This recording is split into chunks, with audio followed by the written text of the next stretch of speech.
Hey everyone, welcome back to the channel. We are in the kitchen. I am adding an outlet to this island, and let me show you how I'm gonna be doing that. So the outlet that I'm gonna be using is a USB outlet. It has USB-C and regular USB.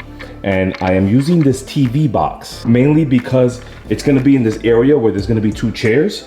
And if we have something on top of the counter plugged in and the plug is sticking out, if someone kicks it, you know, you could cause a short or something. So I wanted this because if it's plugged in, it will be deep inside of the box and we won't have a problem of having someone accidentally knock that out. So we're gonna be good with that in that sense. That's the reason why I use that.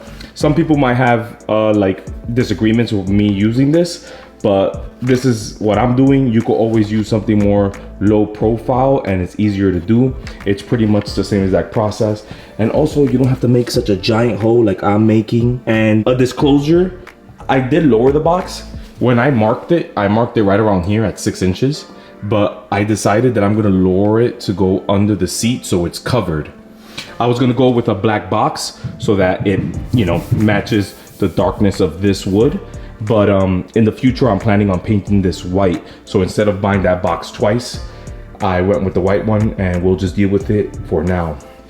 So I'm going to be getting the power from over here. So the people that built the house, they ran the line to the inside of the cabinet. They're not allowed to put an outlet on the outside. So they were nice enough to put the actual box in the inside of the cabinet. So when it's time for us to run the outlet, we could just run the power from this side of the box, make a hole, go over, and then just tie it up there. I don't really know why they couldn't do it, why they couldn't add a outlet, but they couldn't add an outlet on the outside of the cabinet. They put one on the inside, so we're just gonna bring the power to the outside. It's just a matter of making a giant hole on the side of your cabinets. You have to keep in mind that if you do this wrong, this hole is humongous, at least in my case. If I do this wrong, I pretty much have to like redo the whole face of this cabinet. So it's kind of scary. But if you guys are gonna use a smaller box, it's not as scary because you can always shift it around and buy a bigger plate to cover it. Once I make this hole, there is absolutely no going back. So I made sure that I measured twice, so I only have to cut once. Now, we're just gonna take the oscillating multi-tool, cut that hole, and send the power through.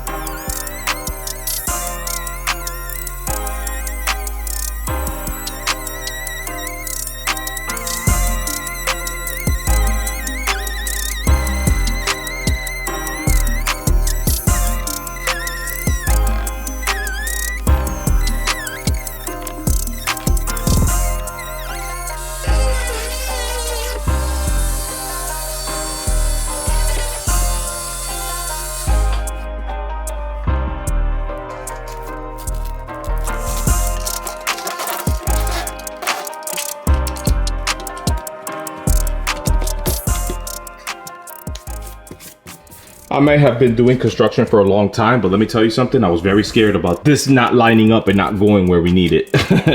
But this ended up being 2 layers thick. So what I was thinking when this fell off was if I put this in the wrong spot, all I have to do is get a new laminate and I could just put it on top. But guess what? We don't have to worry about that because the box fit perfectly. It's actually pretty solid. It's not moving anywhere.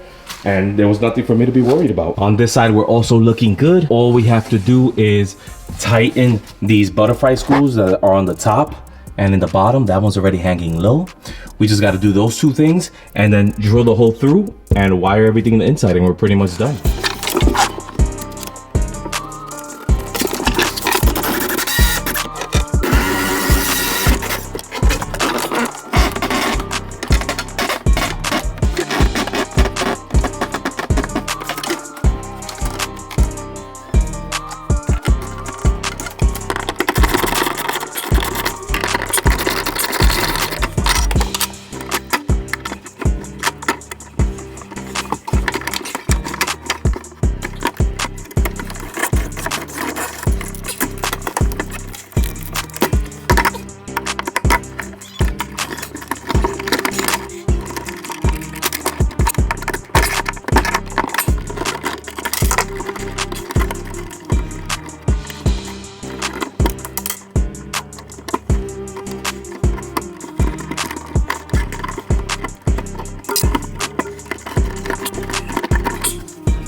So there you go, the outlet is in and wired. These two lights being on and this one being off means that everything was wired correct. So this is ready to be used, and we have been using it, so everything is good.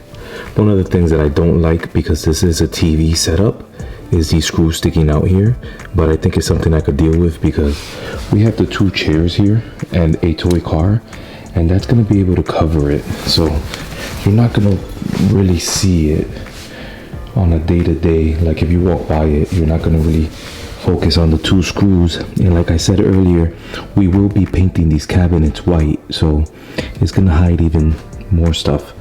But yeah, we have our outlet with our USB-C and regular USB.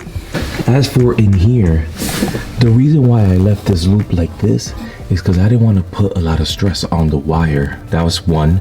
And two, it's because it's a service loop. So if I ever have to go on the other side and pull the box out, I just have to take off that screw and that like bracket, and I could pull it out with no problem and do whatever work that I have to do through the back. And that's how everything looks in the back of the box.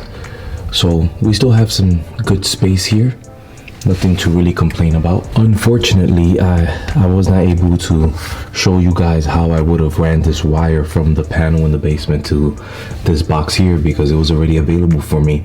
But it's pretty simple. If you have a access to your basement, all you got to do is make a hole through the cabinet and through the floor and run the wire from the panel to this box or straight to the outlet itself, so you just have the wire coming through instead of having a box.